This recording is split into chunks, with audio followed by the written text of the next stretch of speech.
Today I want to teach you something about what I think is the most powerful weapon that we as marketers have at our disposal.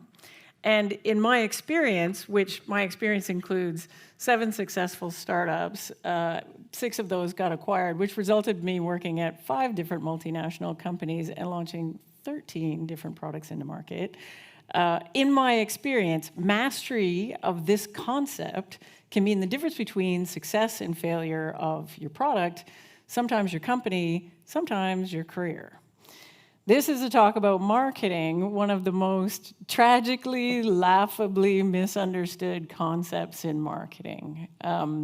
Positioning is just, it's the worst. Nobody knows what it even is. If I get a room full of marketing people together and I ask them what's positioning, we get wildly different answers. In fact, it's so bad. Any talk that I do about positioning, I have to start by describing what positioning is not. So it's not a tagline. It's not your vision statement. It's not your brand. People talk about brand positioning, and I'm so confused. I'm like, there's branding and there's positioning, and these are completely different things. I've had people tell me it's another word for marketing. Everything we do in marketing, all taken together, is actually positioning. When in fact, all of these things flow from positioning. You need to have positioning first before you can do branding. You need to have positioning first before you can figure out messaging. You can think about it this way. If everything we do in marketing and sales is the house, positioning is the foundation upon which the house is built. So I like to define it this way. Positioning defines how our product is the best in the world at delivering something that a well-defined set of customers cares a lot about.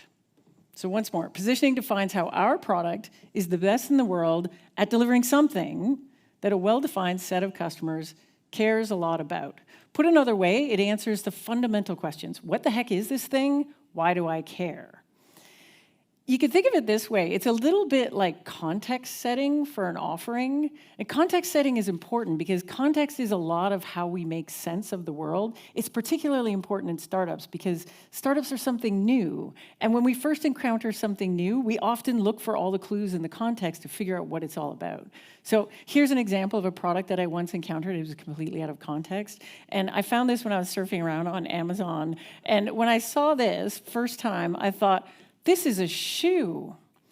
That people at Crocs have doubled down on the ugly shoe thing, and they've given me an open toe, open back Crocs sandal. I sent it to my friend. I'm like, look at this freaking shoe. And then later I saw the thing in context, and it turned out, man, it's not a shoe at all. And when I see it in context, it becomes obvious what the thing is and what it's good for. What it is a dog muzzle. What it's good for is embarrassing your dog in public.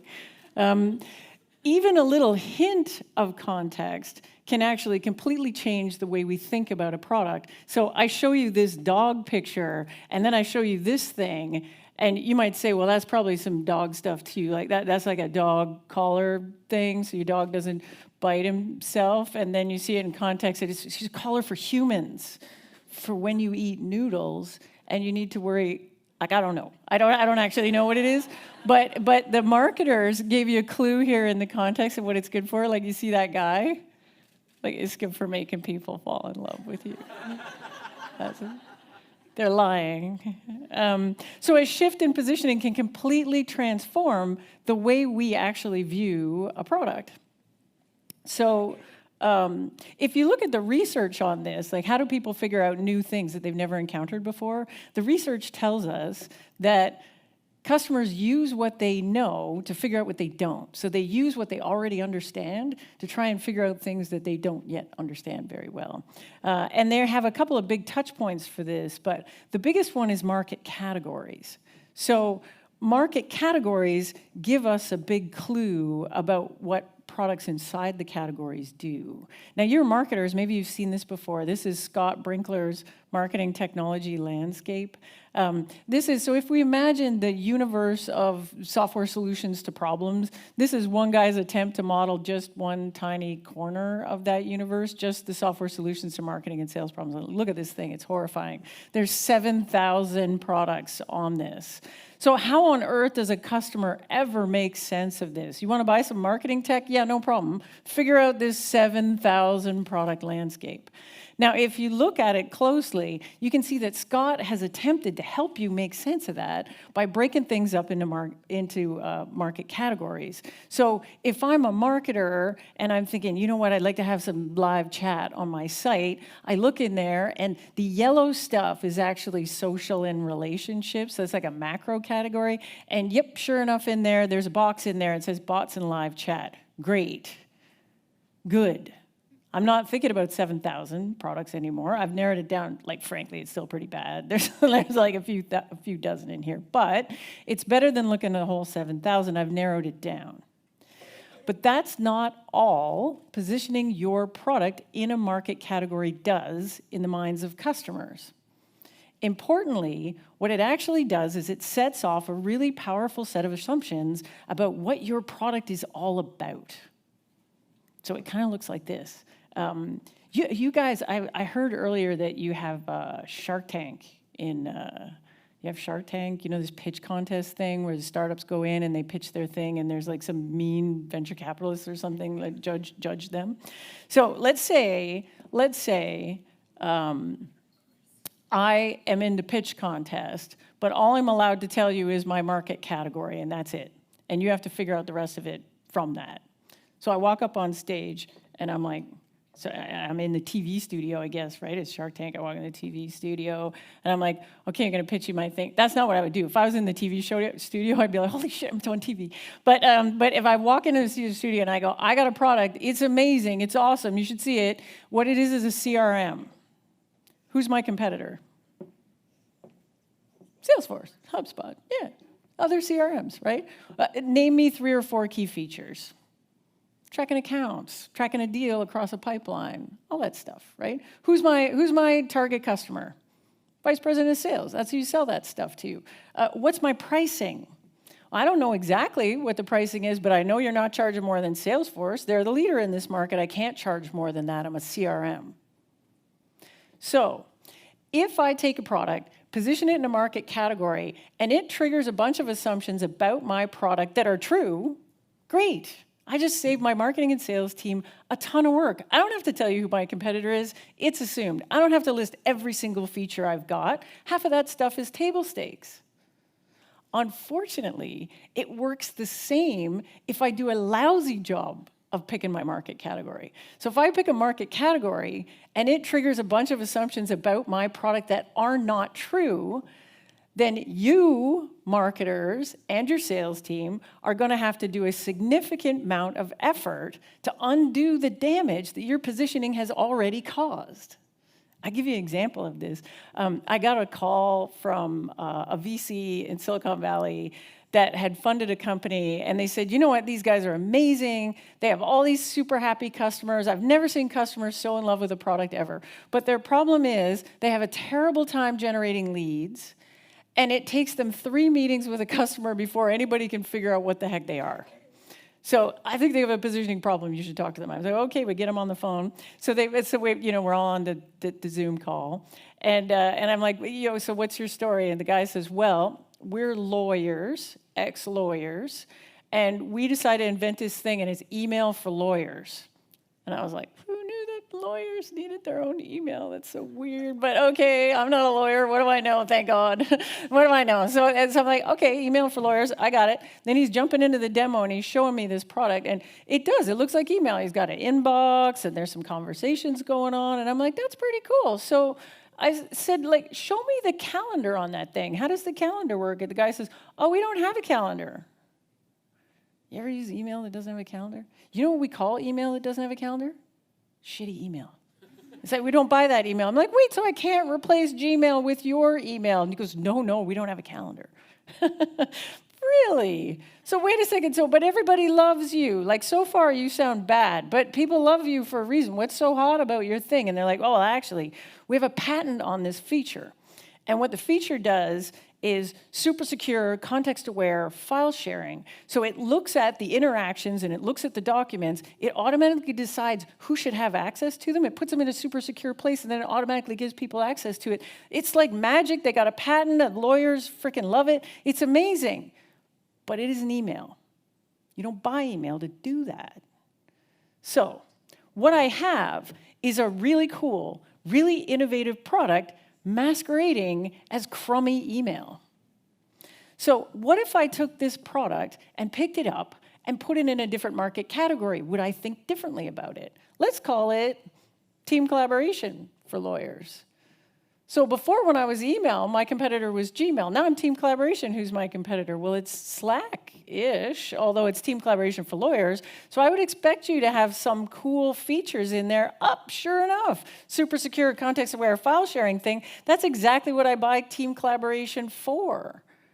All of a sudden, all their cool stuff makes sense in this, and I'm no longer crummy email. I'm actually really amazing, specialized team collaboration for lawyers. Like, we were having this conversation, like one of the best conversations we had about this was the pricing conversation. So one of the bad things about being email is everybody expects your thing to be free. So now their team collaboration, that's way better. So they put the price way up, and they actually doubled their pipeline. And so we were talking about things you could do with the pricing now that the positioning was different. And I was like, oh, you guys are team collaboration for lawyers. You know what you should do? When the lawyers ask you how the pricing model works, you should just call them up and just say, yeah, like, we're for lawyers, so we decided we're just going to charge by the minute. And just let that dangle and wait for them to say anything. And I want to be there when they say it. But they didn't do that. But they should have. I think they left money on the table on that one, to be frank. But so it's also a good example of the main problem that I've encountered with positioning in most of the companies that I've worked with is we fail to position our products deliberately.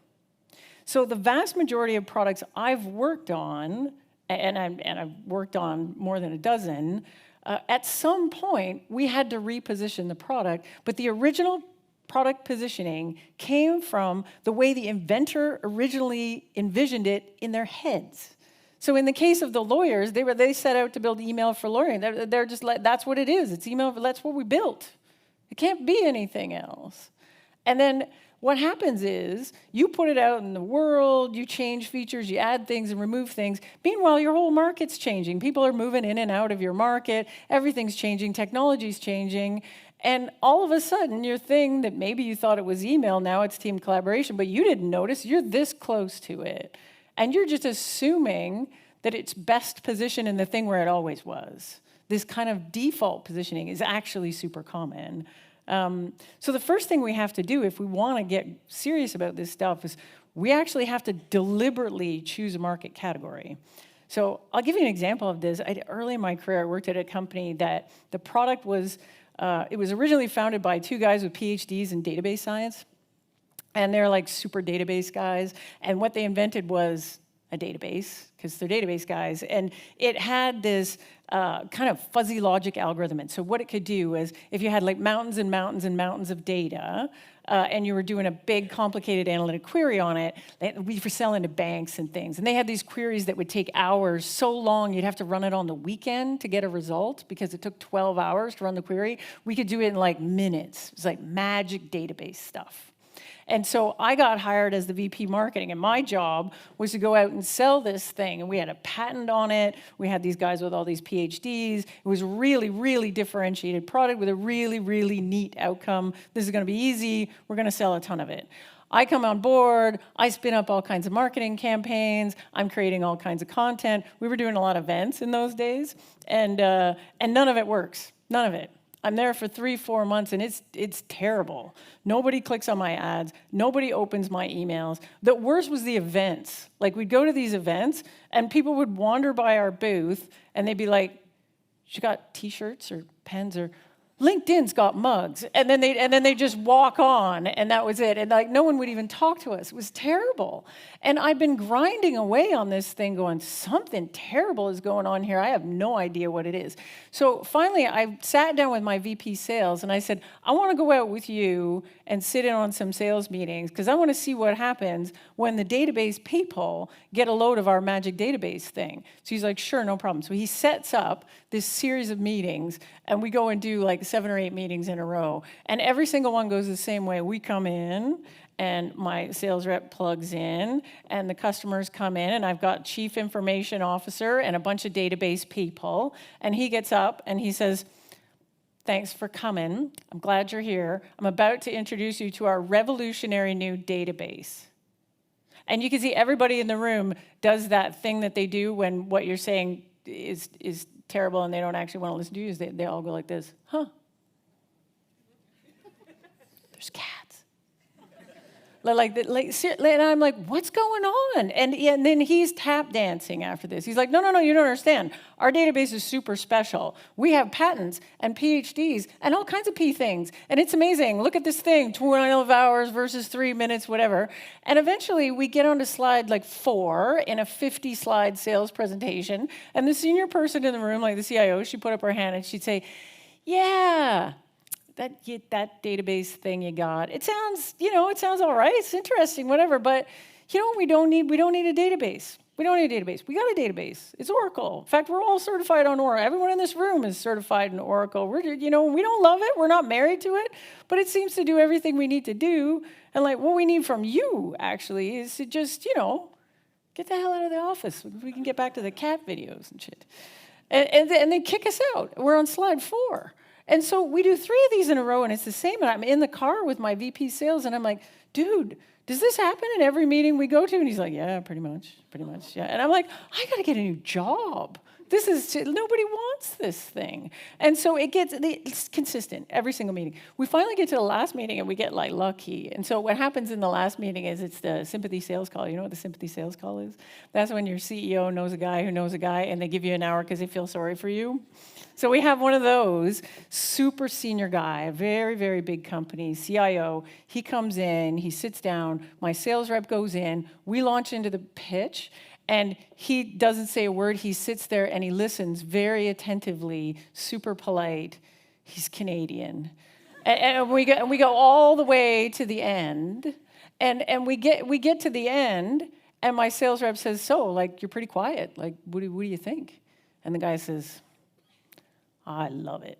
I need this. My team needs this. When can I get it? I love it. I love it so much. And me and the sales guy are looking at each other like, yes, somebody loves our stuff. And he says, customer says, at the beginning, I didn't get what you were. But about halfway through, like the light came on, and I was like, oh, I get what this thing is. It's amazing. It's not a database at all. And we're like, hey, he loves our stuff. What? And I had only been at the company 3 months, and my first instinct was to have an argument with him. So he says, no, you're not a database. And I'm like, well, what are we? And he says, you're a business intelligence tool. I'm like, no, we're not. No, we aren't. We're not a business. And we had a fight. And I said, we can't be a business intelligence tool, and I'm listing all the reasons why we can't be a business intelligence tool. And he says, look, April, databases do all kinds of stuff. You guys do this one little thing. You do this analytics on whatever. And if I want to solve an analytics problem, what I buy is a business intelligence tool. Like, look at you. You're the VP marketing. You don't even know what you are. Who hired you? Right? Canadians. Like, I'll tell you, just as an aside. No, like, you're laughing, but this is actually true. Like, and I'm warning you, because there's all kinds of Canadians in here, so this is a public service announcement. I'm going to interrupt this story for public service announcement. So Canadians are like that. Like, they make like they're so nice, and they trick you.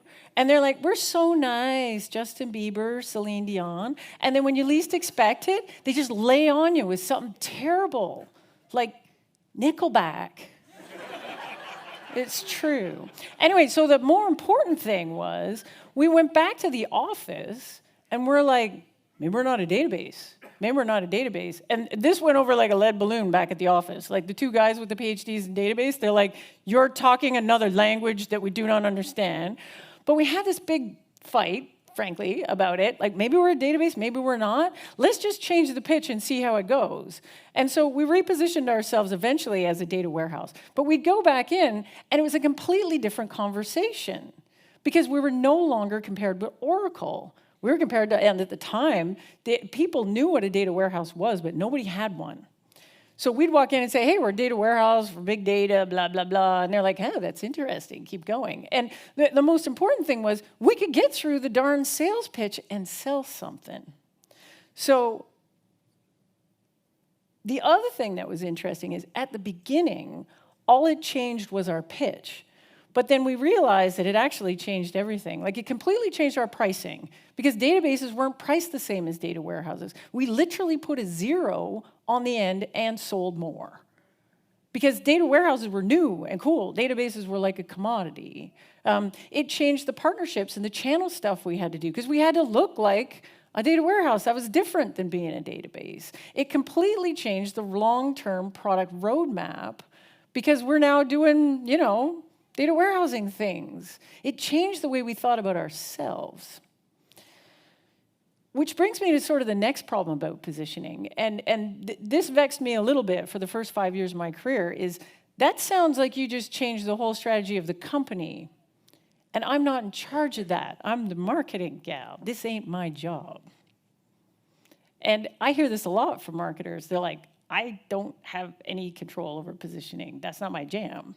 What I do is I go ask my boss, or I ask the CEO or the founder or the head of product, and I say, who's the target market? What's our differentiators? How are we different? How are we better? All that stuff. And my job is to make that stuff sing and do my SEO magic and do my pay-per-click magic and whatever and sell whatever's on the truck. But I don't get to pick what's on the truck. And what's funny about that is it works fine as long as your positioning's good, because good stuff's coming in, you're performing your marketing magic, and good stuff's coming out. Where it doesn't work is where the positioning is bad, because you can't fix that. If the world doesn't want another database, it doesn't matter how good you are at SEO. You're not going to sell anything. I have a technical diagram that describes what I thought would happen. So this is what I thought would happen. Poo would come in, I would apply my marketing genius, and what would come out is a sparkly unicorn thing. And I was like, I got this. I'm a superstar marketing. I can sell anything. You give it to me. I'll figure out how to sell it. And in fact, what would happen is the poo would come in, I would apply my amazing marketing genius, and I would get this, sparkly poop. Like, it was better than it was when it came in. I'm doing the best I can, man. But it wouldn't matter how smart I was at this stuff.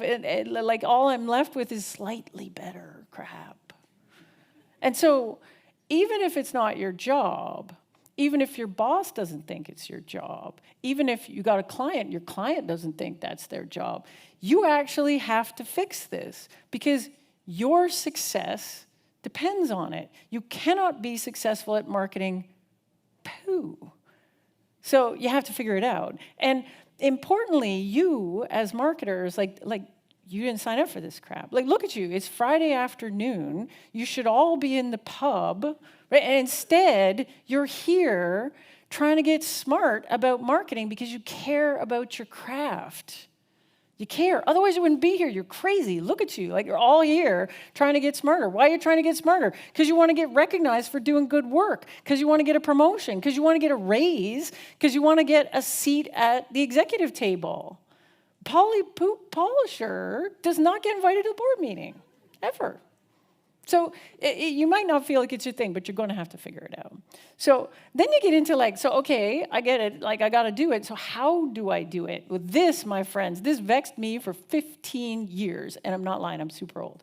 15 years, I tried to figure this out. So I don't have a degree in marketing. I have a degree in systems design, engineering, whatever. I got a job at a startup in the marketing department. We get acquired. My boss quits. I'm 2 years out of engineering school. I got 40 people global. I got tens of millions of dollars in marketing budget. I can't spell marketing. I know nothing. And I have this terror that someone's going to figure it out. So I embark on this self-study course. I go to all these classes classes and I learn all this stuff. And I got smart people on my team, thank God. And they're teaching me stuff. And I'm getting pretty smart about it. But what I keep coming back to is this positioning thing. So I read this book called Positioning, The Battle for Your Mind, Reisentrout. Everybody has to do this book some point in marketing school. And it does this amazing job of telling you what positioning is, but it does not tell you how to do it. So I'm like, okay, we got this super important thing. How do I do it? I don't get how to do it. So finally, I took this class at Northwestern University. It's a fancy U.S. school. And this guy was teaching a class, and he said, we got to the positioning part of the class, and he says, this is how you do it. And he put this thing up. Have you ever done one of these, positioning statement? Everybody learns this at some point. And what it is, it's like Mad Libs. It's like a fill-in-the-blanks exercise, and you say, we are a blank that does blank for blankety blank blank. And the blanks are things like your target market, your market category, your differentiators, all this stuff. And so by the time I took this course, I had already repositioned 3-4 products. One of them was that thing, database versus business intelligence tool. And I'm looking at this going, but wait, how do you know what goes in the blanks? So I'm sitting in the back of the class, I put my hand up, and I'm like, I must be stupid. I put my hand up, and I'm like, my dude, how do I know what goes in the blank there? And the guy is super old, and he did one of these things where he puts his glasses down, and he looked at me over his glasses, and he says, trust me, April, you'll just know. And I'm like, dude, I have a degree in engineering. I didn't just know C++. I didn't just know mechanics of formable solids. And we didn't know whether we were a database or a business intelligence too.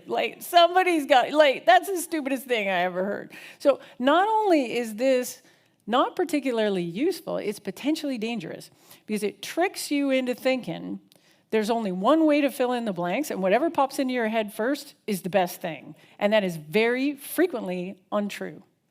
So I got this into my head. I was like, nobody knows how to do this. This is weird. So I'm having all these coffee with senior marketing people. I'm like, how do you do it? And they're like, well, we do this. And everybody's kind of making it up as they go along. I'm making it up as I go along. I'm like, this is terrible. We should be able to figure this out. So eventually I got this idea. You know what I'll do? I'm going to take positioning, and I'm going to figure it out by taking positioning and breaking it up into little pieces. And then I'm going to figure out the best answer for each of the pieces. And the pieces are essentially the blanks in the positioning statement. And so those are, what's my market category? What are my competitive alternatives? What are my unique features against those competitive alternatives? How do those features translate into value for customers? And who's my target customer segment? 5. All I got to do is figure out the right answer for that. Now, this is where it gets terrible. Because when you look at this, it turns out all these things have a relationship to each other. So if I think about my target customer segments, what is that dependent on? That's dependent on what value I can deliver, because these are the people that care a lot about that value. But my value, if it's differentiated, is totally dependent on my differentiated features. My differentiated features are only differentiated if I compare them to a competitive alternative. So where do I start on this thing? Everything relates to everything else. And so I kept starting in different ways. Lots of people try to start on the value piece, and what you end up with there is positioning, but it's not necessarily differentiated. And so I eventually settled on this, which is you have to do it in a particular order if what you want to get is super differentiated from your competitive alternatives. Now, one of the tips I'll give you here is the first step is deadly. So the first step is you got to figure out your competitive alternatives, and people get this wrong. Startups in particular are terrible at this. So I'll go into startups and say, so what are the competitive alternatives? And they'll give me this list of 5-person startups in the Valley that no one has ever heard of, right? Here's my competitors, and they list them all out, all these things. But then I go to their customers, and I'm like, hey, what were you guys doing before you used this product? Or let's say we all get hit by a bus and our thing doesn't exist anymore. What would you do? And the customer's saying stuff like, oh, use a spreadsheet. Hire an intern maybe. And so they're basing their whole positioning around being better. So they'll tell me, you know what our big secret sauce thing is? Ease of use. We're really easy to use. Look at all these guys. It takes them 4 clicks, and our thing only takes 1 click. It's amazing. Everybody buys us because we're better on the ease of use. And then you go talk to the customer, and the customer says, oh, I just hire an intern. Nothing's easier to use than the intern. You cannot beat Joey the intern. Like, Joey's super easy to use. Like, Joey, get me a coffee. Fill out that spreadsheet while you're at. Come back when it's done. So if you've got the wrong alternative, then your unique capabilities are all wrong. Therefore, your value is wrong. Therefore, your target segment's wrong. Therefore, your market category is wrong. So you actually have to do it in this order. Who's my competitive alternatives? Then I look at what I've got that's unique in my capabilities. Then I do the translation of that to value for customers. Then I'm looking at what are the characteristics of a customer that makes them really care a lot about my value. That's my low-hanging fruit customer segment. And then my market category is basically saying, what is the context that makes this value obvious to these people? That's a knowledge bomb I just dropped on you there. It took me 15 years to figure that out. So I can't teach you everything about this because they only give me like 20 minutes up here or something. But that's okay, because I took notes for you and put it in a book format that you can buy for the price of a pint of beer. You can basically get access to like my entire life's work. What a world, what a world.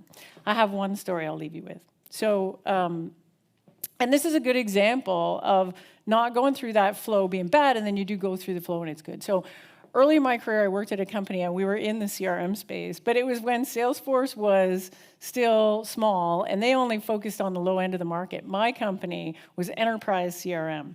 And at the time, there was a company in the Valley called Siebel, and they were the undisputed leader in enterprise CRM. Fantastic, publicly traded company. So not surprisingly, every time we got a meeting with a customer, we go into the customer and say, hey, we're enterprise CRM. And they go, that's neat. How are you better than Siebel? And the answer to that question was, we kind of weren't. Like, they had 8,000 employees. We had 20. They had $2 billion revenue. We had 1.2 million revenue. They had 400 customers. We had 4. And so we really only had 2 differentiators. One was we had a feature that let you model a many-to-many relationship between people, not companies. No CRM can do this even today. The problem was we didn't know what it was good for. So like we'd show it to people. We always had it in the demo. We'd show it to people and we'd say, hey, we could do this cool thing. And they'd say, what would I use that for? And we'd say, anything you want. And then they'd be like, you know, and then we had our second differentiator, which we would pull out, which was we were so broke that we would just, if you asked for a discount, we'd give it to you. So, you know, we just dropped the price if you said anything about pricing. So I remember once we pitched the guy who was a chief information officer at a big telco, and we showed him the whole demo, and then he said, well, how are you different? And then we showed him the big feature, and he said, what else you got? And we showed him the pricing, and then he said, oh, I get what you are now. You're like the cheap, crappy Siebel. There's some positioning. Hey, like that. That was bad. We didn't get that deal. Anyway, so how we got out of this was dumb luck at the time. And the dumb luck started like this. So because we couldn't sell anything, we couldn't hire sales reps. So we always had this revolving door of sales reps. They were always getting fired. So we get this new sales rep. We're going to bring him in to do an interview. So the sales rep comes in, and my CEO is kind of a dick. So the way he used to interview sales reps is the sales rep candidate would come in, and the CEO would go like, so give us one good reason that we should hire you. So this guy comes in, and he's from New York. So he says, give us one good reason we should hire you. The guy says, I'll give you one good reason, because my buddy is the head of investment banking at Goldman Sachs, and I'm going to get you a meeting. And we're like, sounds good. So we hire the guy, and then we get the meeting. And so I tag along mainly because I want to see what the head of investment banking at Goldman Sachs' office looks like. It's a little bit smaller than this. It's very impressive. So we go in, we show him the demo, and we get to the part where we show him the secret sauce feature thing, and he gets really excited. He's like, oh my God, back up, show me that thing again. He's like, can we do this? Can we do that? That's so exciting, hang on. I need vice presidents. And he runs down the hall, he gets 3 guys that report to him, they're vice presidents, and he says, show them the thing. So we show them the thing, and they do the same thing. They're like, oh my God, this is so great. Does that mean if 2 people work at the same golf club, I can model that? Yeah, if 2 people used to work together, like he was the lawyer for whatever, we can model that. And they're like, next thing you know, they're so excited. They're talking all their banker language, and they're jumping up and down. And me and the sales rep are over in the corner like, have you ever been in a room full of super excited investment bankers? It's terrifying. And then we close the business. We're like, this is fantastic. And then we get this idea, maybe bankers like our stuff. So we go, down Wall Street and we pitch everybody else, and every single one we go into, it's the same thing. We go in, we show them the thing, everybody jumps up and down, we close some business. We're like, this is fantastic. What it actually did was it got us thinking, maybe we're not enterprise CRM, maybe we're not. So we went back to the office, and we said, maybe we're just CRM for investment bankers. I'd tell you, this did not go over well at the office. Like, you know who hated this the most? Our investors. So the whole board's looking at us, and they're like, we wrote you checks for millions of dollars, and what you're supposed to be doing is putting Siebel out of business. Now you're telling me you're going to do this little niche-y thing. There's like, how many investment banks are there? You're never going to make any money doing that thing. And so we convinced them to do this repositioning by a handful of facts. Fact one, nobody else wants to buy our stuff anyways, dude. It's not like we're giving anything up. Fact two is, look, this is what we're going to do. First, we're going to get the bankers. Then we're going to get the other departments in the investment bank. Then we're going to get retail banking. Then we're going to get insurance. Then we're going to be freaking big. And then we're going to put Siebel out of business. That's how we're going to do it. So eventually they agreed to do it. And it completely changed the entire company. So the first thing it changed was every sales meeting we had was completely different. So we would walk in and say, hey, we're CRM for investment bankers. And they'd get this look on their face like, wait, so how do you compete with Siebel? And we're like, oh, Siebel, we love those guys. They're fantastic. Look, what a company, 2 billion rev, my gosh. They're just quarter after quarter, they're just knocking it out of the park. We love those guys, they're amazing. If you're a call center in India, or a manufacturing plant, or a retailer, not you, Wolf of Wall Street, I gotta show you the thing. And then I show them the thing, this is made for you, look at this thing, and then woo, up and down, close the business. But like every deal goes like this, we never get in a head-to-head battle against Siebel again. And then the end of this story is cool because so we closed so much business so fast. By this little tweak in the positioning, we went from 1.2 million to a little over 85 million in just over a year. And then Siebel got so pissed off at us, kicking their tail all up and down Wall Street, they came and acquired us for $1.7 billion. Yeah. And the guys on the board thought we weren't going to make any money. Biggest exit in Canadian history at the time. So that's it. I'm done. I'm going to leave you with a couple ideas. One, you need to position deliberately. That's the first thing. So you need to actually question whether the default positioning that you've been given is good or not. Two, you have to accept that it's your responsibility to fix it. So either you got to get really smart about it, or you got to convince your team that they're going to bring somebody really smart about it in to help you, but you got to fix it. And then the last thing is, if you're going to fix it, you should follow a process, and the process should make sense, and not a stupid positioning fill in the blanks thing. It should actually be a process that hopefully results in something that's really differentiated. This is how you can get a hold of me, and that's it. I'm done. Thank you. April, thank you very much.